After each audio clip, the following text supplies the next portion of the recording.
This week, the principal at Ballou Senior High School in Southeast was removed from her position amid a lot of controversy surrounding last year's graduation. A report revealed students were allowed to graduate despite months of unexcused absences. DCPS policy states that after 30 unexcused absences, a student will fail the class. That situation is still under investigation. Last year's graduating class was widely reported as the first class at Ballou where every student got into college. We now know that dozens of them should not even have received a diploma. So today we're talking to the president of a local college about students that aren't ready to take the next step after high school. Joining me right now, president of the University of the District of Columbia, Dr. Ronald Mason. Dr. Mason, thanks for joining me. First off, do you go by Dr. Mason or just Ron? Ron is fine. I hear a lot of people on your Ron. Okay, thank you. You're not responsible for Ballou, okay? You're not responsible for the kids that graduate from DC public schools, but you get probably a disproportionate number of, what do you make when you hear of stories like students graduating who perhaps aren't ready to graduate and certainly aren't ready for college? Well, so I know that the city is looking into this, and Jenny Niles, the deputy mayor for education, is trying to figure out exactly what happened there, and I think people should, let her know whatever they know about the circumstances at Ballou. From my personal experience, I had actually just been there and walked the halls and, didn't see a lot of the descriptions of what I read about was supposed to be happening there, just so you know. Mm-hmm. But we do get our students from the public school system. About 42% of the students at the university are from DCPS. Mm-hmm. But we have 3 doors into UDC. We have a workforce training door, we have a open enrollment door, and then we have a selective admissions door. Mm-hmm.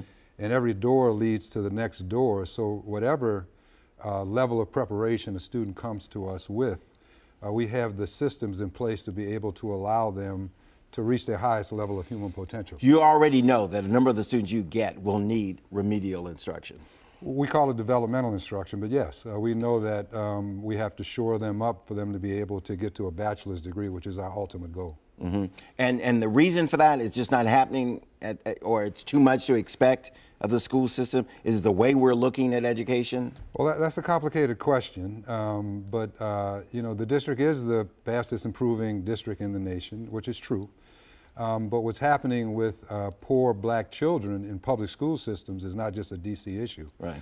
It's a question of the kind of education system that we have in place, which is going to take longer than 2 or 3 seconds Sure. to talk about. Yeah. Right. So what does UDC need to do the job to get the students who show up at your doorstep who need grade 13, as I think somebody described it to me earlier? What do you need to get this job done? It's at your doorstep. It is your problem now. Well, yeah, it's not our problem, but it's also our opportunity and potential. That's a good way of looking at it. Okay. Yeah, because I tell you, we have the DC Up program where we have any student from DC public schools with a 3.0 or above gets a scholarship to the university. And if they're 3.7 or above, or a Val or a Sal, they get a free ride and a housing subsidy. Our first awardee was from Ballou High School, the valedictorian from there, and she's a wonderful, wonderful star. Talk about the kid with the C average, though. Not the kid at the top of the class, the average kid. Fair enough, the average, and not the exception to the rule. Right. And so we have been redesigning UDC to be a national model for public universities in student success. There are many tools and methods today that are allowing us to be able to intervene and work with these students from the day they walk into the door to the day they leave. Mm-hmm. So at UDC... but give me some idea of what they need. Are we talking math? Are we talking reading? Are we talking socialization? Is it a big job or just a little tweaking here and there? Well, it's what we do. Right. And it's data-driven time and attention is really what it is. Okay. Right? And so we help chart a path for the student from the day they walk in the door.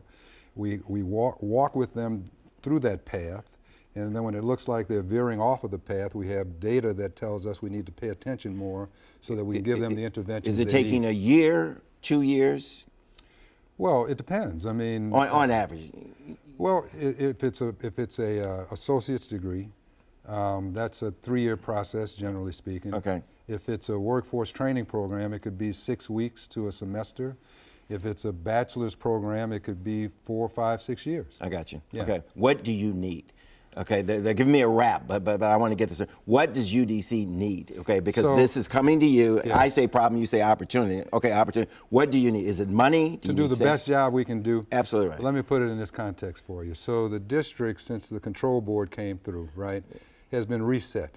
And all the major institutions, the parks, the recreation, the libraries, the public school systems have all been invested in and now have become national models. The last one on the list is the University of the District of Columbia.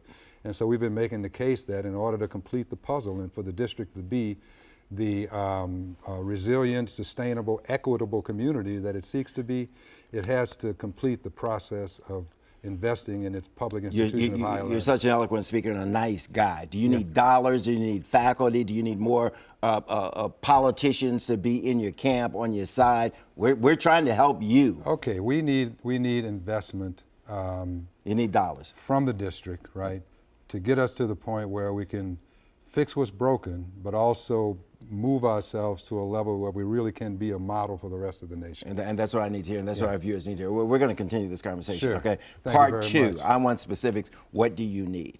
Okay? I can do and that I know for you you. need things. I know people. you know I know people. You need stuff. Next time, tell us I'll be back exactly at the what you list need. when you call me. Okay, Yes, there you sir. go. Back in a minute.